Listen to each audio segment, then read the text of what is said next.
Hello, I'm Janet Tucker, Associate Professor in the College of Nursing. Today I'd like to discuss expert modeling during didactic courses with the use of in-class simulation. In healthcare, we often have assessment questions that are part of our history taking, admission, whether outpatient or inpatient, that can contain some sensitive questions. Students understand the importance of these pieces of assessment, but they can struggle with the language of caring that also elicits the information that they need. In maternal child nursing, we use the opportunity, whether inpatient or outpatient, to assess if a woman is experiencing any type of abuse. We want to ascertain if they're safe at home, if there's any intimate partner violence, and what type of abuse they may be experiencing. Why do we want students to be comfortable with being able to ask these questions? The ramifications are, if we don't assess, we can't intervene. We also want students to be able to intervene appropriately with the appropriate referrals and consults that may be needed. We know in the United States that 1 in 3 women experience stalking, intimate partner violence, or rape during their lifetime. So this is an important part of our specialty, that students can become comfortable with asking these sensitive questions. While we talk about maternal child, this example applies across specialties and disciplines. For those that work with the pediatric population, there's the need to assess for child abuse. For those that work with older adults, they need to assess for any evidence of elder abuse. And as we do with all of our students, no matter the discipline, we know how critical it is for them to take that didactic knowledge and be able to apply it in the clinical setting. We have developed an in-class simulation with a focus on expert modeling. Expert modeling allows the student to observe the desired behavior. It gives them the words. It gives them that example of how to institute the didactic knowledge into clinical practice.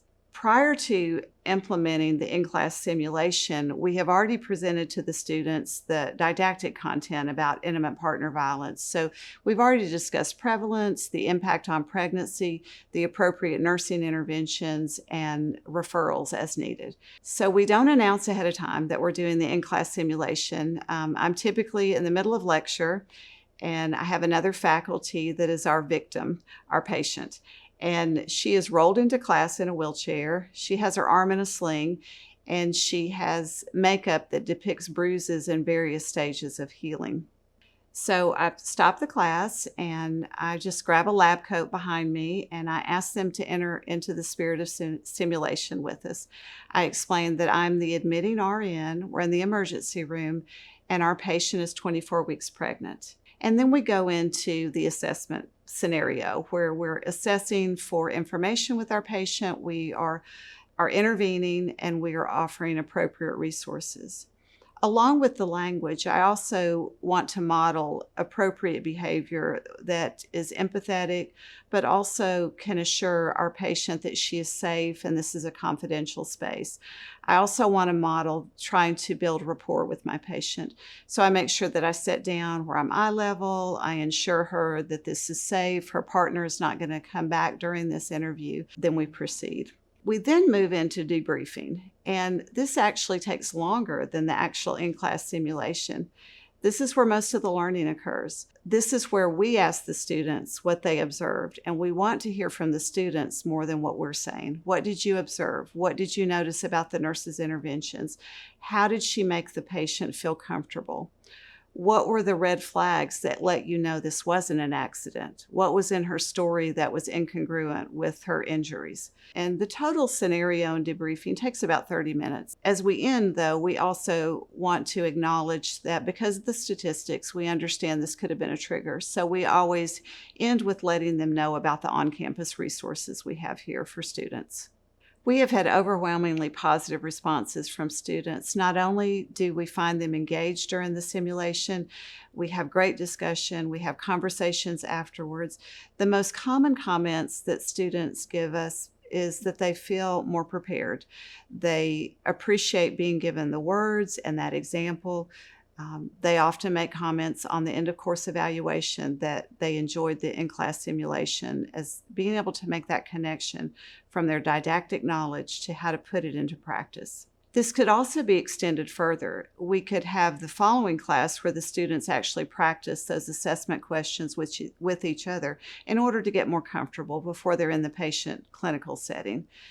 If you're in a discipline where you're preparing providers, that discussion could also include the legal and reporting responsibilities for providers. A great advantage to this is not resource intensive. You do not have to reserve simulation space. It can take 30 minutes or less. All you need to do is grab another faculty that's willing to work with you on the simulation. You're already a content expert in your specialty, so you know best what students struggle with, what interview or history-taking questions that they might have more trouble feeling comfortable with, and then you can proceed with writing your own scenario for the simulation. Consider your course and what you teach. Do you have assessments in your course that you know students struggle with?